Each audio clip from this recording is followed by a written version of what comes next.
So today is part 2 of our 3-part series on the foundations of literacy learning. And today we are focusing in on phonemic awareness for the next hour.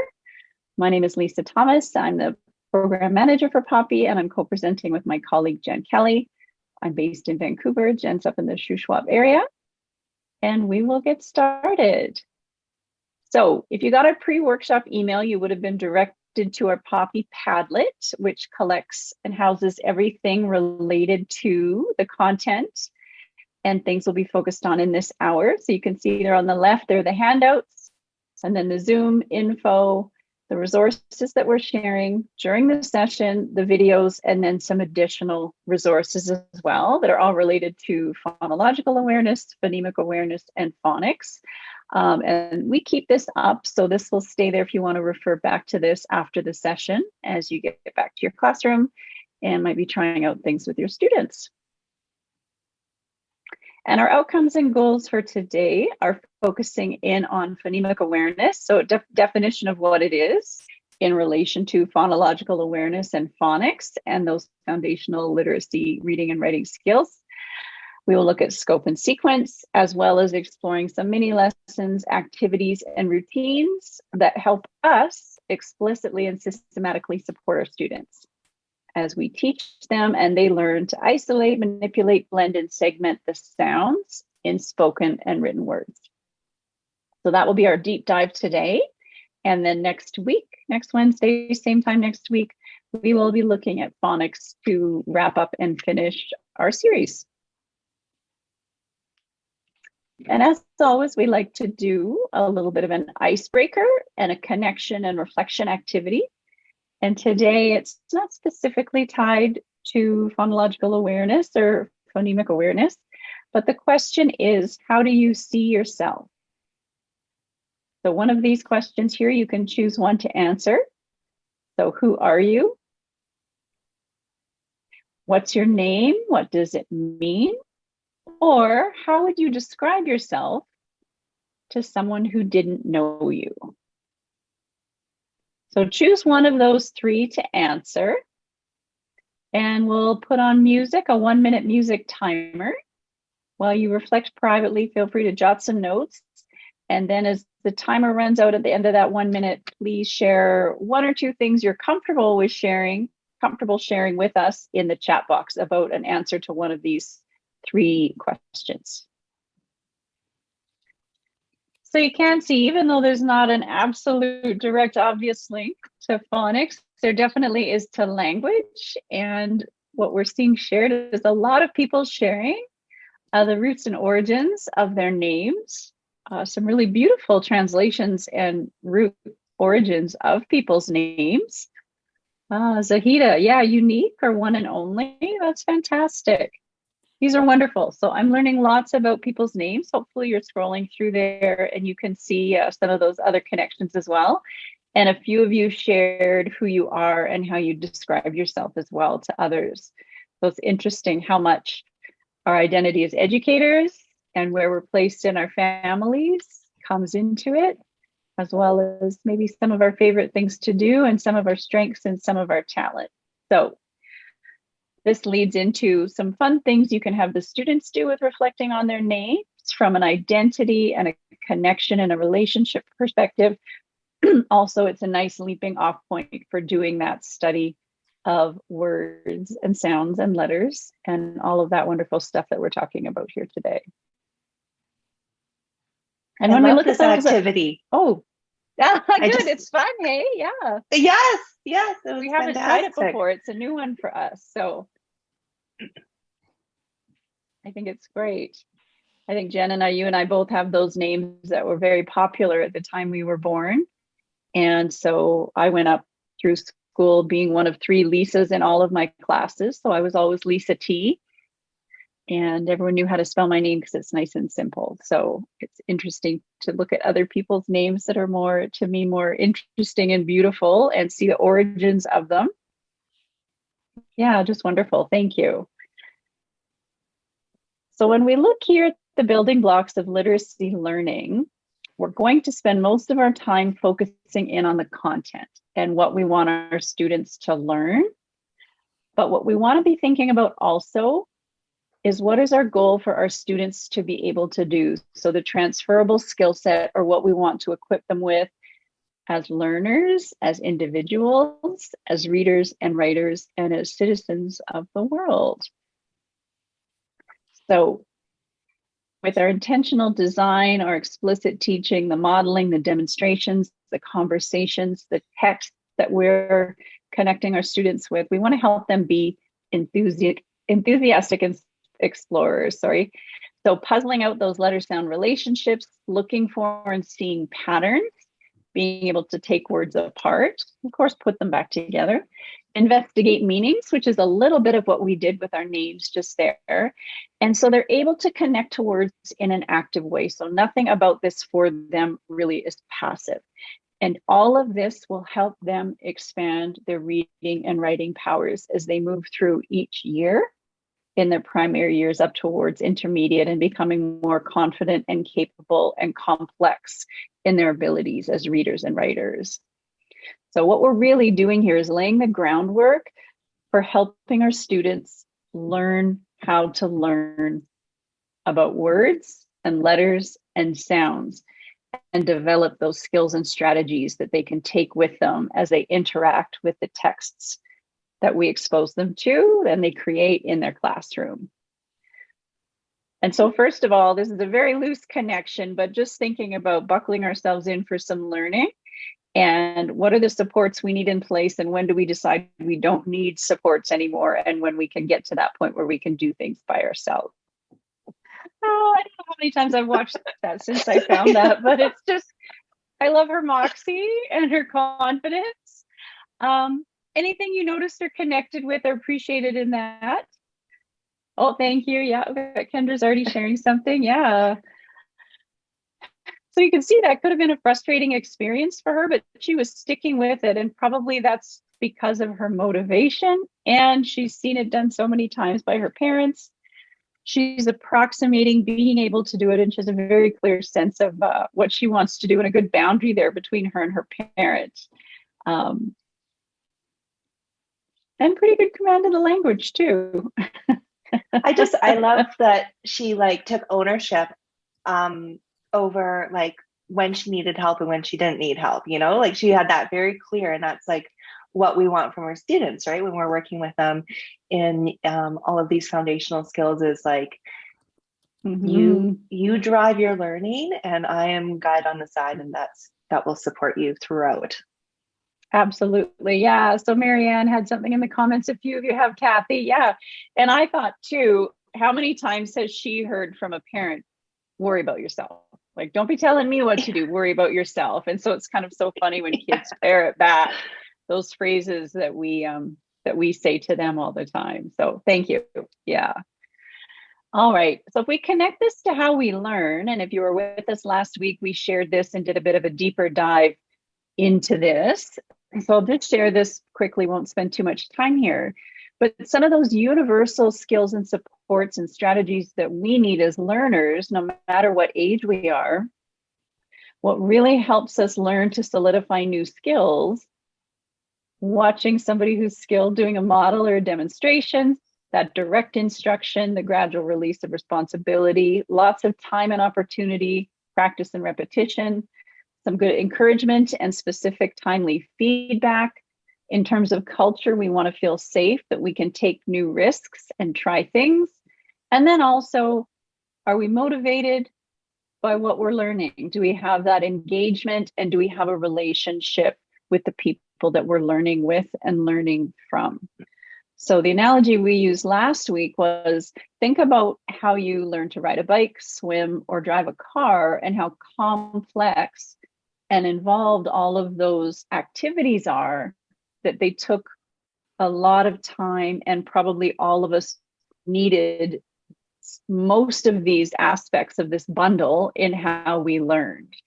And so thinking about learning being social, constructive, experiential, and inquiry-based, and that we need all these types of supports in place, just again to prime us for thinking, how can we ensure we have these in place for our students as they begin to build their literacy skills in relation to letters and sounds and words and reading and writing texts on their own. So last week we started with phonological awareness as kind of our overarching foundational concepts to go over, because it acts a bit like an umbrella where phonemic awareness and phonics are kind of underneath the phonological awareness umbrella. So we wanted to start out really kind of broad, looking at like those, how do we play with language, manipulate language, notice language, and then today we're going to dive more into the spoken words and the individual sounds called phonemes. And then next week we will finish it up by looking at letter sound relationships in phonics. So as I mentioned, we're really going to focus in on phonemic awareness today. And this is important because if you look at what we want our students to be able to do, we want them to be able to isolate, manipulate, blend, and segment. This is really, really important. It sounds like they're very basic skills, but this is how we get that experiential learning experience that Lisa was just talking about into our students. So it's beyond rote memorization. It's beyond word calling, you know, T makes the sound T, and all of those different things.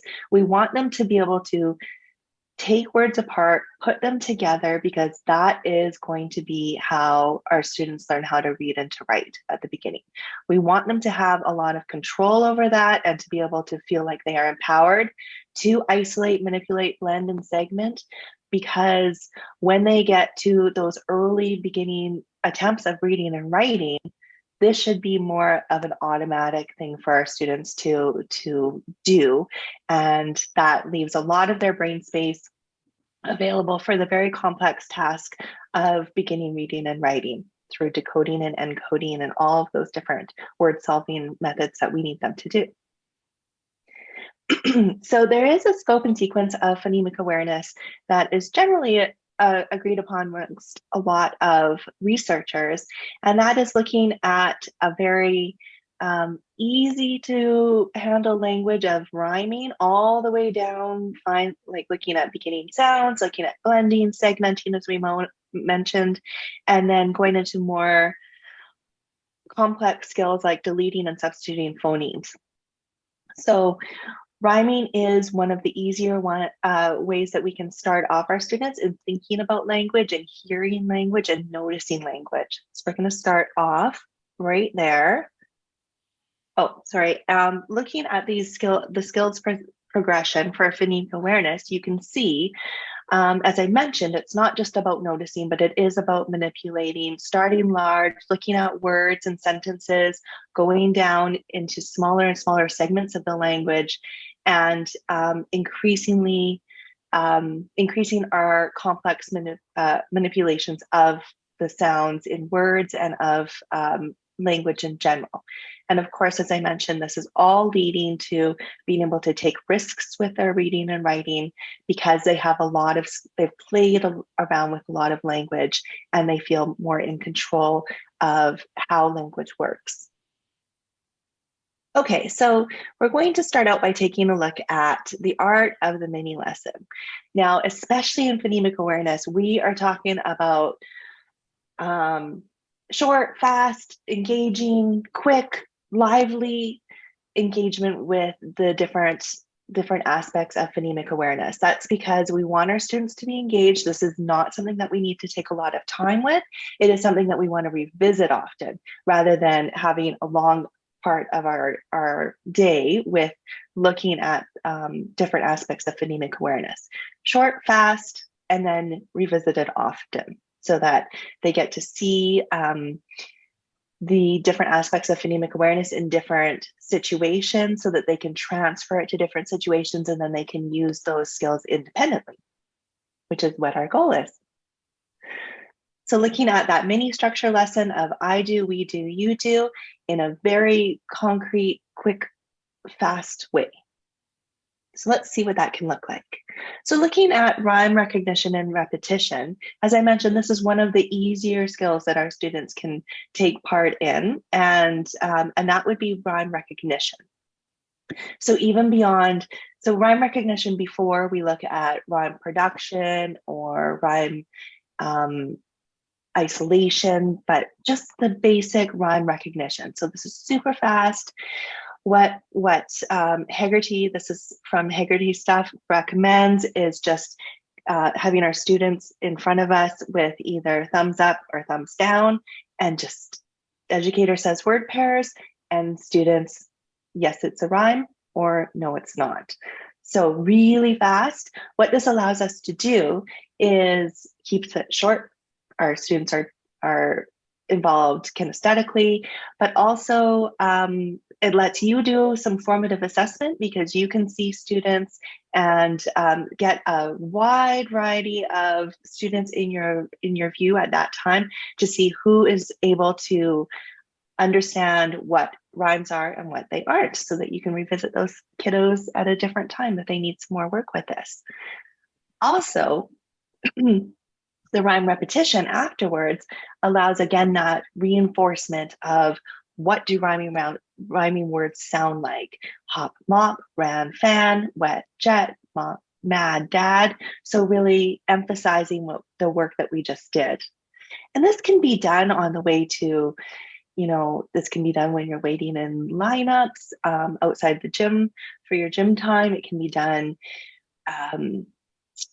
while you're waiting for students to wash their hands. All of these different ways that we can fit in really explicit, purposeful instruction in small bite-sized pieces. Okay, this is another way that we can really work with rhyming. And this is a little bit of a further skill, because now we're not giving our students the rhyming words and telling them to distinguish. We're asking them to notice the pictures in this rhyming I Spy mat, and to see if they can figure out any rhyming words, any rhyming matching words. So it's a little bit more of a sophisticated skill, but still something that once our students have practiced this, that they could do this in like a literacy center connection. Okay, so let's see how we do with finding some rhyming words. Oops, sorry about that. Okay, in the chat box, who can see some rhyming pairs from the animals on the I Spy animals and the words that we have on the left there, or left, my left. What do you think? Okay, so we have Matt cat, wish fish. Once more. Matt and a bat. Matt bat, chair bear, tail whale, that's a good one. Fox fox, wheel seal, tail snail, here deer. Wow, I think we got them all. Excellent work. So super fast, engaging, and a good way for our students to practice those rhyming skills. Okay, we'll continue on to another super fast mini lesson when we're looking at onset fluencies, or the beginning sound of words. So why this is important is because the beginning sound in words is the easiest sound for students generally to identify. So we want to start them off with success in mind, and an easier skill for them to identify. That's going to lead directly into when they are reading or writing. So very important for them to notice beginning sounds. So I again would do this in transition times, in when I have an extra minute. Okay, the word is baker. What's the first sound? And the students would say B. And we would continue on. Super fast. You don't need to prep.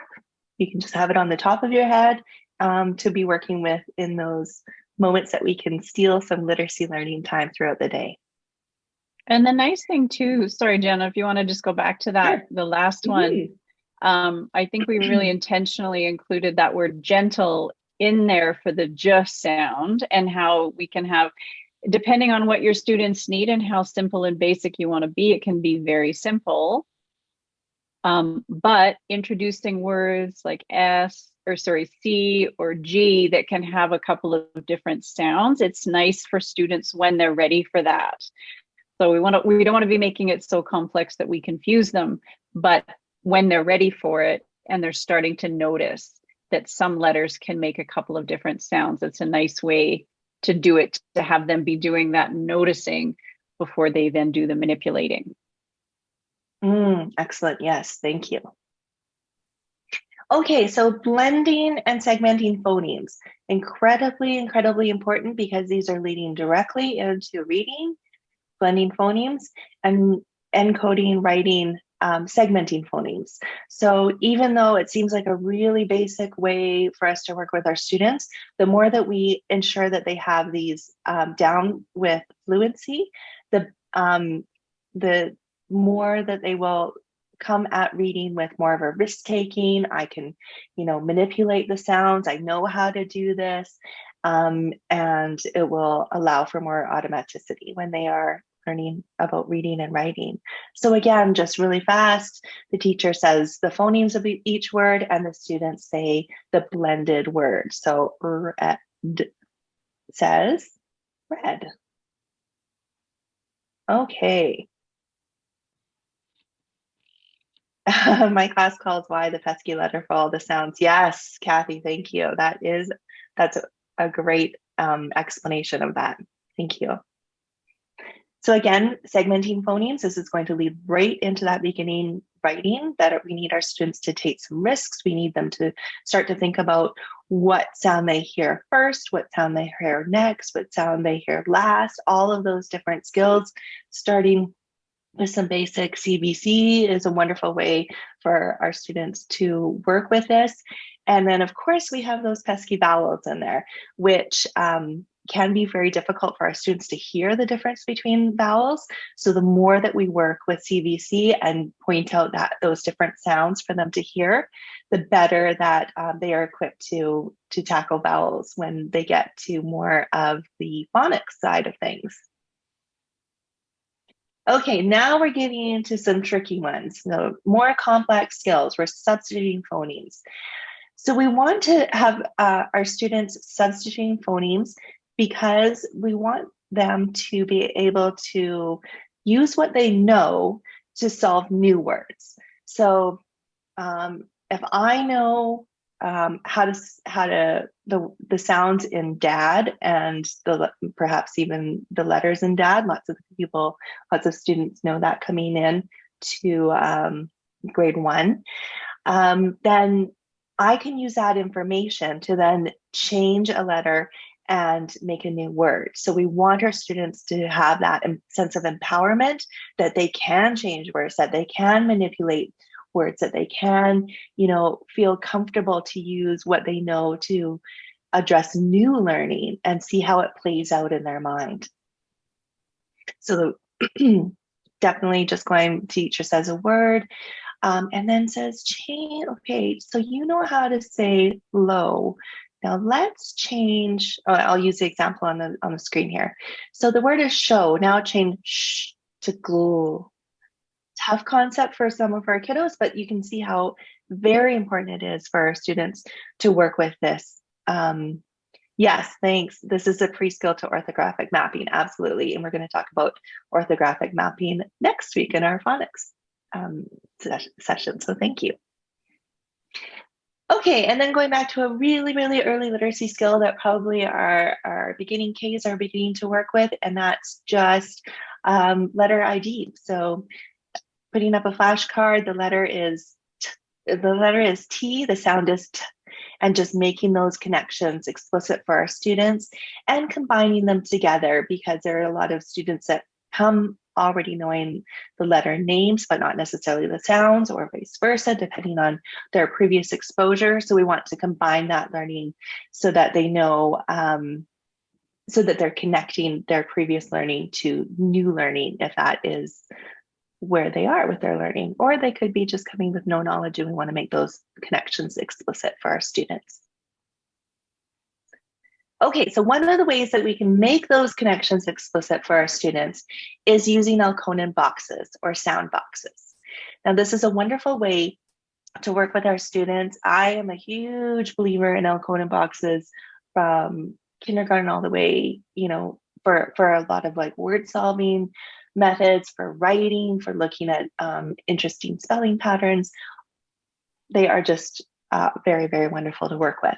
So basically, we're going to see a video of a student using all coding boxes. So I won't go super far into that, but it's interesting because where the phoneme is placed within the words makes a really big difference on what our students are noticing and how they're working with words.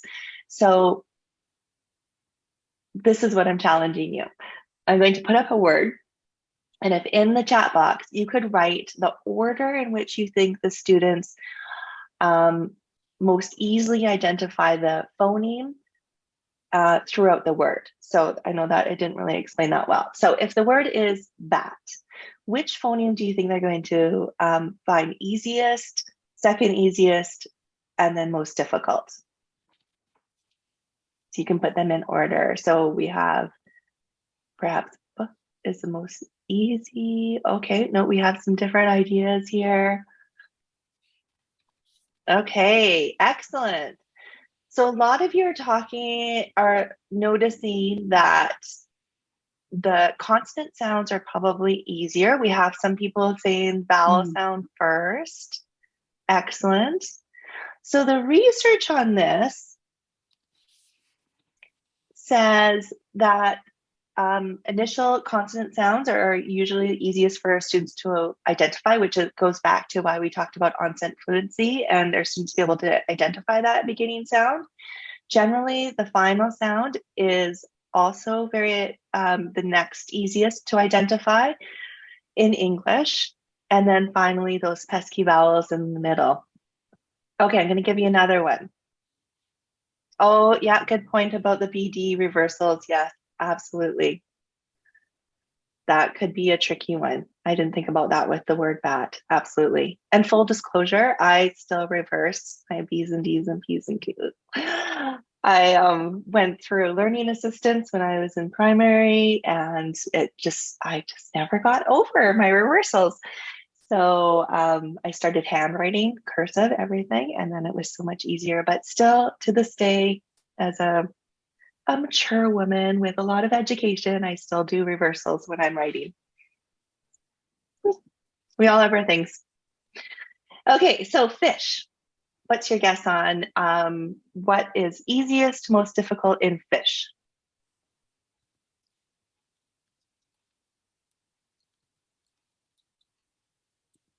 What do you think? Good example. It's a little bit tricky, again, building on a CBC word. Okay, yeah. Marianne, Anita, Ella, Lydia, Robin, thank you. Interesting, isn't it? Okay, the research says initial sound, final sound, in this case, our SH sound, and then our pesky vowel in the middle there. Okay, I'm going to give you a really hard one now. You ready? This is the last one. Stand. What do you think?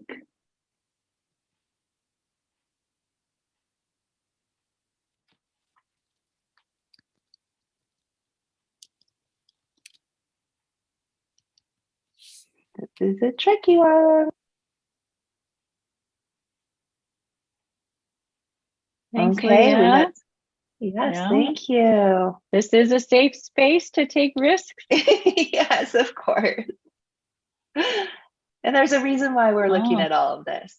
Okay, so the research says we have beginning phoneme, usually the easiest. Final phoneme is usually second easiest. And then we go to the vowel phoneme in the middle. And then finally, those internal consonants and blends and clusters can be tricky for our kiddos. So that's generally the last thing that we would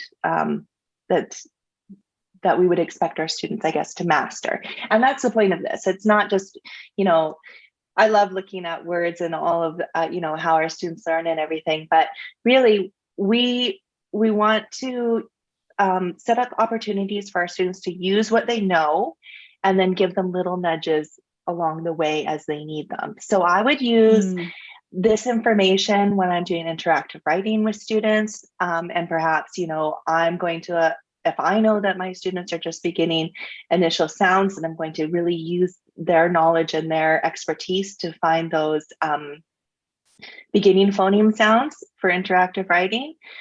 I might handle the vowels until I know that my students are really ready for that, and then have them continue on with the final phoneme if I know that they're strong with that information.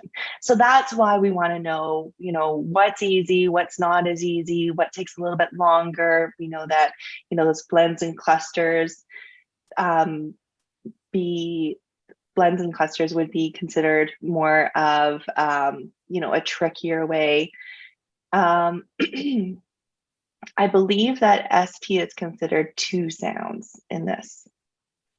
I really love this activity because in the ways that we like to put participants and adult learners and our peers from around the province into the role of students, it can be kind of tricky in a way because really we're all very good readers. And so to get in the mindset of not being a good reader yet, that's a long way back for some of us.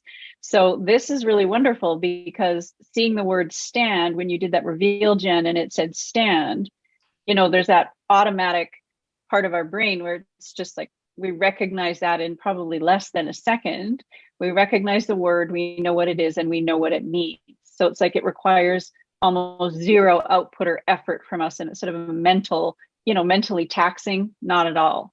But for us as adults and as educators to even think about what's the order of ease from easy to difficult in terms of breaking down the phonemes. I was going to make a joke, like, could anybody see smoke coming out of my ears? Like, it's just, this is really like my brain is working really hard to try and think about this. And then what I connected was, this is like the heavy lifting we're asking our early readers and writers to do all the time, every day for hours. And this is one word. So getting to that transferable skill set of all those word solving skills, that they have the confidence, the belief in themselves as learners, and they know they've got that toolkit that they can approach something and do all of those strategies and try out their solving to get to the point where they've practiced enough and they've been exposed to enough that it does become more automatic, that they can get it quickly and move on to more complex comprehension and thinking strategies while they're reading and writing and talking about reading and writing. It's really where the magic and the transformation comes. So I think this is a really good example for me anyways. It really resonated with me of going back to think about, just let's remember how complex this is, what we're asking our students to do, and how much active brain work it requires, and what can we do to help make it systemic, sort of the scope and the sequence, and logical, and build from easy to difficult to help our students along with as much opportunity, support, and practice and time that they need to minimize the frustration and the failure where they feel like, oh, this is something I can't do and I give up, so that we can help build in that persistence, like that little girl at the beginning, so determined on putting in her, buckling up her car seat herself. Absolutely. We want that determination for all of our students, for sure. We're going to see an example of that next, actually, in this little video. So you'll get to see Elkonin boxes in action, and just notice what the student has a good handle on and what is maybe a nudge or a learning area for him. There's so many things I love about that video, but I really appreciated how scaffolded the teacher was when she was working with the little kiddo, because when she went to a more complex skill involving 4 sounds, she modeled it first. He did it then with guided practice, and then she went to another 4 sound word that he could do on his own. You'll notice that when he did the word, oh goodness, what was it? Was it past? When he went p, t, ass. like Mhm. that. And then she just, did a quick review of that and helped him, but he heard that last sound before. Okay, he heard the last sound second. And that often Mhm. happens actually when we're working with Alconin boxes with our earliest reader learners, because the last, when they would say the word past, the last sound that they hear themselves say is t. So sometimes that comes at the beginning of their Alconin boxes. And then that's where we can really work with directionality, which, as you know, as primary teachers, is a huge thing that we need to devote a lot of time to, is directionality within sentences, within words, so that our students get to know the directionality is very, very important. Okay, moving on.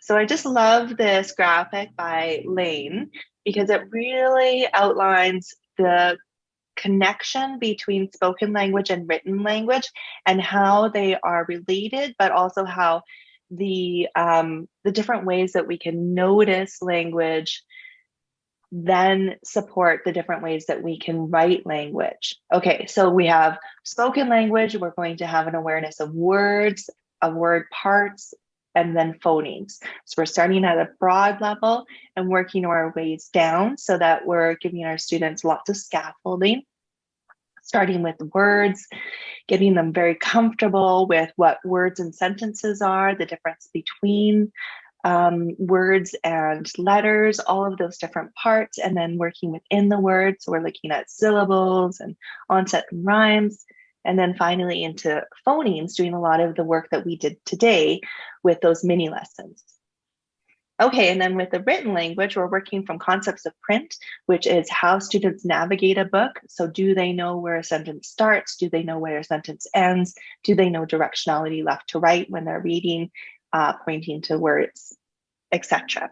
Then moving down into letter recognition, and and then moving where we're combining our understanding of spoken language along with our understanding of written language to bring it together and really solidify that and make sure that those are concrete into phonemes and graphemes, phonograms, and then really working with words so that we develop that automaticity in decoding and encoding.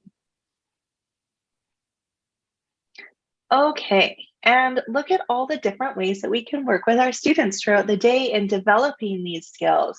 We have so many different ways that beyond just those quick 1 minute lessons that we were talking about earlier, we have alphabet songs, we have sound activities where they're sorting and blending and matching. We have so many ways that we're working with our students in word wall and guessing games and different kinds of reading and writing. So what's this going to do is allow our students to put what they're learning in those more explicit direct instruction times with us into practice when they're doing all these different daily experiences in the classroom. So it's allowing that level of transference from modeling to working and playing with what they're learning and practicing it out with guided practice. So if you want to share in the chat box, I mean, for me, when I look at these activities, this is stuff we are already doing every day anyways. Like a lot of this I used to do in my calendar. But if you want to share one of your favorites, if you have a favorite or most reliable, trusted activity that you do that's a variation or an example of one of these daily experiences, feel free to share that in the chat because we always love to hear great ideas and then borrow them and try them out ourselves. And someone, you might have a colleague here from another part of the province that might be interested. A couple people commented to, yeah, Brianne on about the Alconin box with the cars, park that sound. And as Jen pointed out, he struggled with the word past.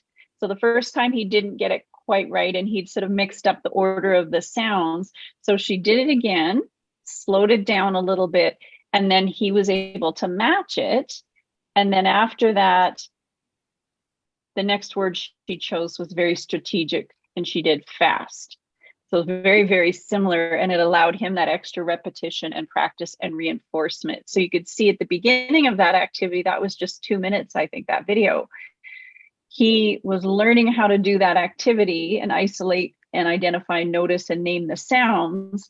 And then by the end of it, after 2 minutes, he had quite a bit of experience and learning doing just 4 or 5 words. So thinking about introducing those to our students as a whole class, modeling and demonstration, they could work in partners or small groups. That's a really nice one that could become a literacy center. So it can then become one of those opportunities for them to have the extra practice on their own once you've done the direct modeling demonstration and the direct instruction for what it can look like. And of course, the kids always have fun with cars. All right. So Jen alluded to this earlier when she guided us through that rapid fire series of those, the different activities where we're playing with the phonemes and the examples of what that can look like, moving from the simplest, from rhyming up to blending, substituting, replacing phonemes in our words. So this is what we were guiding you through earlier. And we've taken this work and combined it with some of the research that another teacher, Bates, has done on 5-minute fillers. So they have a blog post called Have a Few Extra Minutes. So you can see the link there in the bottom left. What are some ways, if we can think of 3 times in our day, when you could squeeze in 1 to 5 more minutes of phonemic awareness instruction or practice, having your kids engaged with playing with the sounds, noticing, practicing, could be moving their bodies, or just their mouths, listening, repeating. For you and yourself and your schedule and your routines, what are 3 times in your day where you could squeeze in even just 1 minute of practice of one of these skills? I'm going to start a timer. Yeah, communication to home to parents. And then the students could be, they're helping the parents to crack the code and solve it. And then they're sharing with their families what they're learning at school, which is always really nice. Yeah, thank you. So yeah, this is some of the research from Shifting the Balance from Berkins and Yates. And this is a lot of repetition of what you have already shared. We've talked about during morning meeting, segmenting phonemes in each other's names, using Elkonin boxes during writing, and then those transition times, even something like guess my secret word, saying a segmented word, and then the students can blend the sounds together. The nice thing about these types of routines are really differentiated and they're flexible, that you can change it to be what they're needing to learn at this time. What are they ready for next based on what they've just recently mastered? And you can build up the complexity as you move through the weeks and months in the school year. So just before we wrap up, I wanted to circle back to a different version of I Spy. And this one is a modified virtual Zoom version of playing Word While I Spy. And we love this one as well, because a lot of people do have that environmental print, even if you don't have a word wall. But if you've got a word wall in your classroom, you can use it and have the kids interacting and engaging with it in a variety of ways. So you can differentiate even within your class with your students. So I'll have you enter in the chat box. So I'm going to say, can you see a word that starts with T? So if you see a word that starts with T, can you type it into the chat box? Oh, we got talk, the, terrible. Thank you. How about a word that has 3 letters? There we go. The, fun, the. So you can see these are starting out quite simple. And it gets a little trickier. So a word that has a long E sound. So this is a little bit more advanced. I need to have some of that mastery and understanding of the vowel sound, short and long. Recycle, because, see, fabulous. And a word that has 2 syllables. So again, if they're ready for it. We could do some clapping. Outside, sometimes, weather, because, writing. So you just think about all of the decision making and the thought processes that you're going through to land on your word that you're choosing. So you think about it being kind of a game and a riddle, but think about it's a problem that you're solving. And a compound word, I think we maybe have two. Outside, sometimes. Oh, everybody. Yep. Fabulous. And then again, this is more advanced because it's a concept. And so it's a word that means the opposite of night. So there we go. So you can have some fun with this. I know some teachers in Quesnel showed us that they used this and they had folders with some of the word wall words and their words that they were getting ready to learn, some of the grade 1 words, grade 2 words in a little folder, and they called them portable word walls. And then this was an activity they could do when they were finished their work. They could pick a buddy and go and sit down and play word wall I Spy with a partner.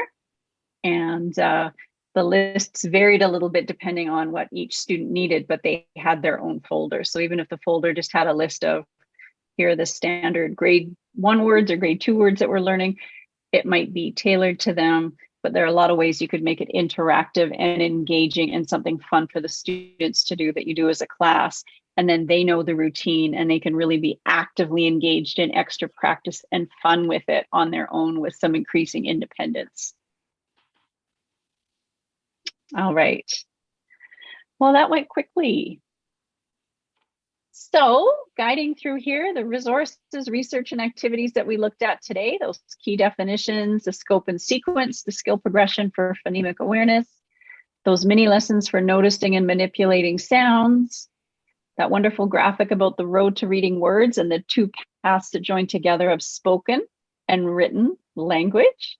And so today focusing in on the spoken and the sounds that are the building blocks that align with the written language to help students be able to read and write texts at that just beginning stage. Those routines for developing our word solvers and how we can find 5 minutes, 2 minutes, 1 minute throughout the day to get in some extra practice time and get that hands-on, minds-on, bodies engaged in everything in these practicing and solidifying these concepts. So what we shared, what's one thing that you could commit to try in your classroom or role in, say, in the next week? You might be joining us next Wednesday for our final session, the one on phonics. So what's one thing that you could commit to try? Here are the books, blog posts, presentations, the videos that we shared in the session today. If you're interested in tracking down any of our sources, please feel free to get in touch if you have any questions. We hopefully will see you next week, next Wednesday, same time, same place for our final session in the series on phonics.